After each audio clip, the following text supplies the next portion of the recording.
Welcome to Soltron. This is a video review of the Mecard Phoenix High Grade Crystal Remaster. And here's a size comparison. You can see his body is about Voyager size, and then his wingspan is well over 12 inches.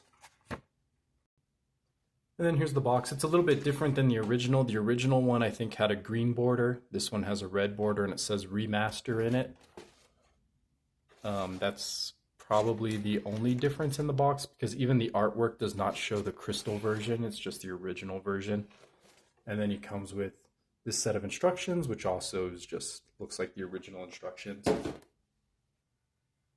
Alright, and here you can get a 360 view of this robot. And it's kind of hard to tell, but you can see the car parts, like the car door, the hood. These parts are the parts that are actually clear plastic. So these are actually a nice translucent, kind of a pinkish kind of color. And then all these parts on his backpack. But the bird itself, the Phoenix itself, is all opaque, unfortunately. It would have been nice if more of it was clear. But you can see it's a nice clear that lets through some of the internal structure, so that's pretty cool. But yeah, he looks a lot like the original version, especially on camera. It's hard to tell the difference.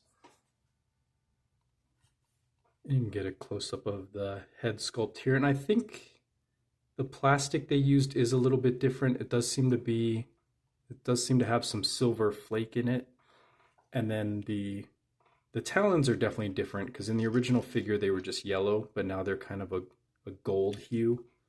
And then these wingtips are also different. They're more of a pink color than the original, which was a dark red.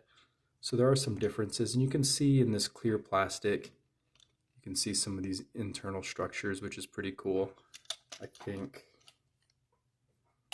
mine has like a little bug or something right there. I don't know what that is. It's like a little mote of dust or something, but you can see like the springs, the ratchet joints. So that's pretty cool, and it's very translucent.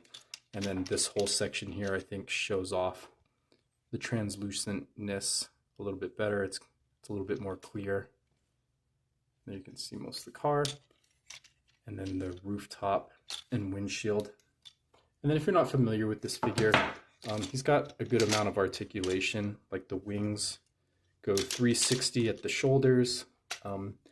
The pegging system on this one's a little bit weak, so you have to kind of hold the head in place. But that'll rotate in that direction. And then the wings can sweep all the way forward.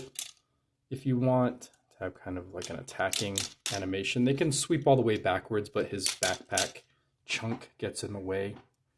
And then he's got one click of articulation here, and like the elbow joints, you would call them.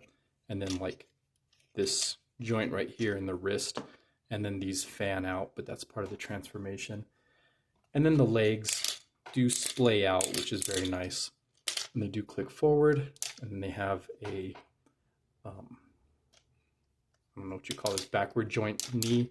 You could also get straighten out the leg, and then the talons close all the way, which is very nice. And then the only thing he's really missing that's kind of necessary is like a head joint. His head doesn't articulate or turn at all, which is unfortunate.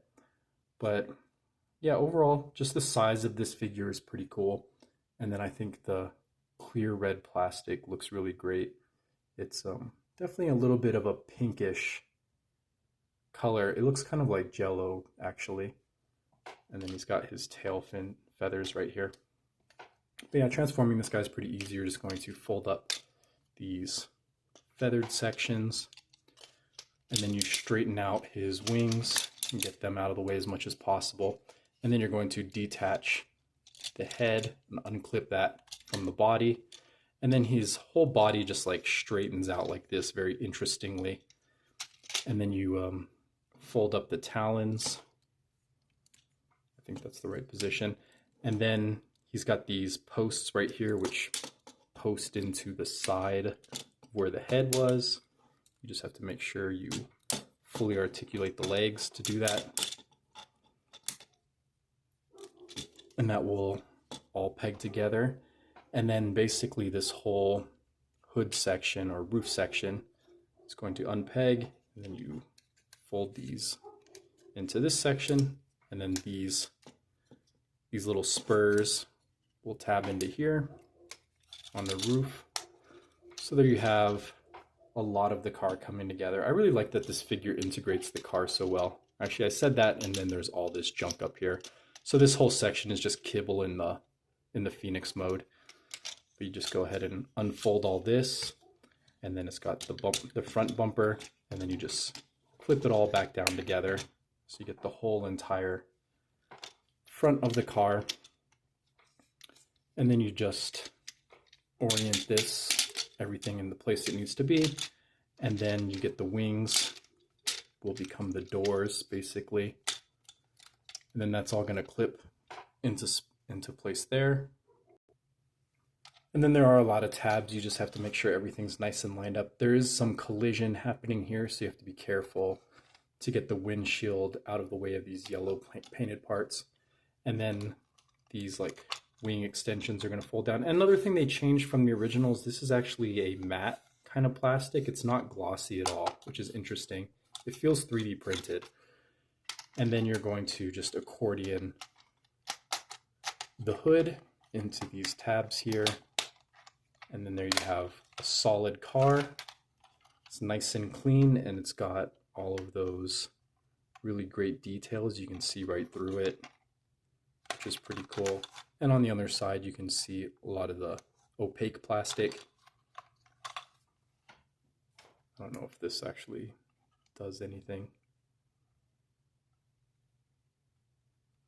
Not really, but yeah, so you can see almost the whole car mode is that translucent plastic, and he doesn't scale with anything. He's kind of carbot sized. All right, and the only thing I have to compare it to is the Studio Series Transformers 1 Optimus Prime. So you can see he's not going to scale with anything. He's kind of like Tobot size too. But anyway, I ordered this guy on Gmarket. He was about $60. Very nice quality plastic. I think it's the company that does Carbot, so you can expect really high quality. I'll put the link in the description, and I'll see you in the next one. And if you can, buy some of the things on my sales thread so I can keep making these reviews.